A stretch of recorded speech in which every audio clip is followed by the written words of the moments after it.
I found out that my mom and stepdad enrolled their real children in a private school they withdrew me from because they don't have money. Now their life is in shambles. Growing up I had thought that I had a good relationship with my parents and my 3 younger siblings. However, around 5th grade, my relationship had begun to change. I had always excelled at school, so my parents sent me to a private school that had really good test scores and students had good placements in colleges later on. However, my last year I was really excited to go on to a private middle school that all of my friends and I had gotten accepted into. Unfortunately, at that time my parents sat me down and explained to me that they did not have the money to pay for my tuition. So, I would be enrolled in the local public middle school the following year. Towards the end of 5th grade, we were doing science class, and my teacher started our intro to genetics unit. That lesson has stayed with me since, because my appearance is so different compared to my parents. As of now I'm in my 20s and I share literally no features with my mom. So, I started to begin asking my teacher some very difficult questions about genetics in class, and after answering which traits tend to be dominant, she realized where I was going and immediately shut me down. Over that summer I read pretty much every book I could on the subject before I did something dumb. I went to my dad and asked him if I was adopted. This conversation didn't end well. I don't remember everything that was said, but it escalated very quickly and ended with him hitting me. My dad hit me so hard that he actually broke my right cheekbone. My mom rushed me to the hospital,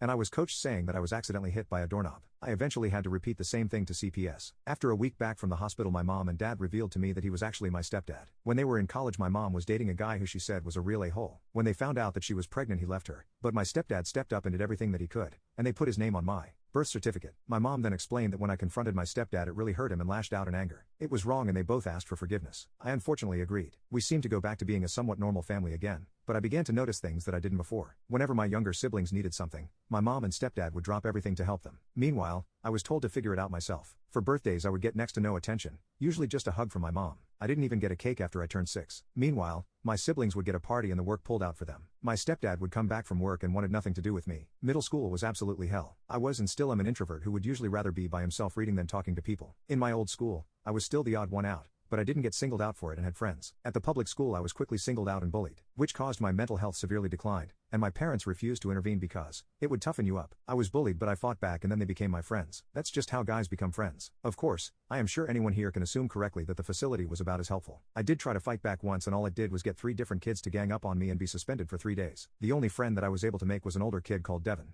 Devin was 3 years older than me, but he actually took sympathy on me and decided to protect me from my bullies. Over the next 3 years, my situation at home quickly began to decline. My younger siblings had picked up on my parents' apathy and my decreased confidence and began to harass me. If they wanted something I had they took it. They would call me names and would play pranks on me, which when I told my parents told me I needed to lighten up. Needless to say, this did not help my situation. My parents also became extremely harsh on me, and I did get beaten from time to time. Towards the end of my first year of middle school I came home from the library, and I saw a letter from the middle school that I wanted to go to. I immediately opened it. It was a letter declining the application for my younger siblings. I did not see anything for me, so I went to my parents. They punished me for opening their mail, but when I pushed it, they told me that my younger siblings did more to deserve going to that middle school. Mind you, at this time, and before I had near perfect grades, when I argued that if they could afford to send my siblings then I should be able to go, I was beaten for talking back and opening my parents' mail. One day during the early part of 8th grade, I broke down and told Devin about my biological father. I had been having thoughts about why he abandoned me when he found out, how it was partially his fault that my life was the way it was. There was a lot else I said, but that was the key part. During my venting session I revealed that my mom had let my dad's first and last name slip recently, and I knew his name. So,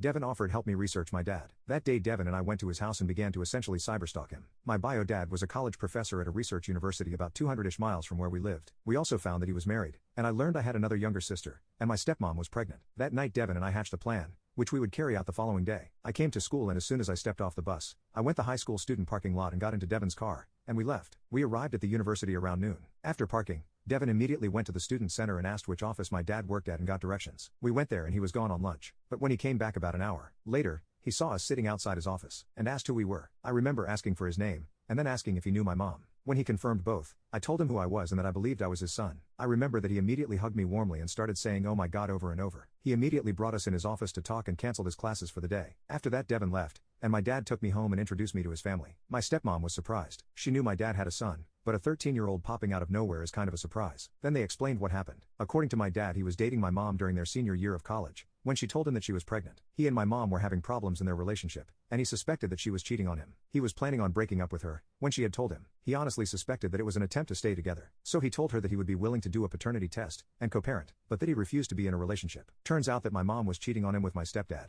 and when he had a much more positive response, she cut contact with my dad. When my dad married my stepmom, He told her that he may have had a child, and they decided to look my mom up on Facebook and saw a few pictures of me. He had reached out to my mom via FB, but she immediately blocked him. He had considered getting a lawyer but figured it would be all but impossible to get custody or even visitation rights without a paternity test, which my mom and stepdad could have blocked. I told him everything that my mom and stepdad had put me through, even more than what had been said above. When I finished, I was crying, and my stepmom was consoling me. After it was all out, my dad wordlessly stood up, went into the next room and called a lawyer, and then called the police. The police, social services, and CPS all showed up, and took me into custody. To summarize everything, I was taken out of my mom's and stepdad's custody and became a temporary ward of the state. A paternity test was taken, and it confirmed everything that my dad told me. Then I was placed into my dad and stepmom's care, and I was given a restraining order until I reached the age of 18. I was enrolled in a much better school where I was able to make real friends. I never forgot Devin. We stayed in contact, but due to the distance our contact isn't as consistent as it used to be. We still talk regularly though. After high school, I went on to college and I was fairly popular as my confidence had been completely rebuilt. I majored in biology and minored in geology. I am currently a PhD student working in paleontology. I love it. I get to go on university-sponsored digs. Normally they are in the States, but last year I got to go to South Africa and Namibia. My mom and stepdad reached out to me a few months ago to try and get me to help tutor their children. My younger sister had dropped out of college a few years ago because it was too difficult for her, although she wanted to go back and finish her program.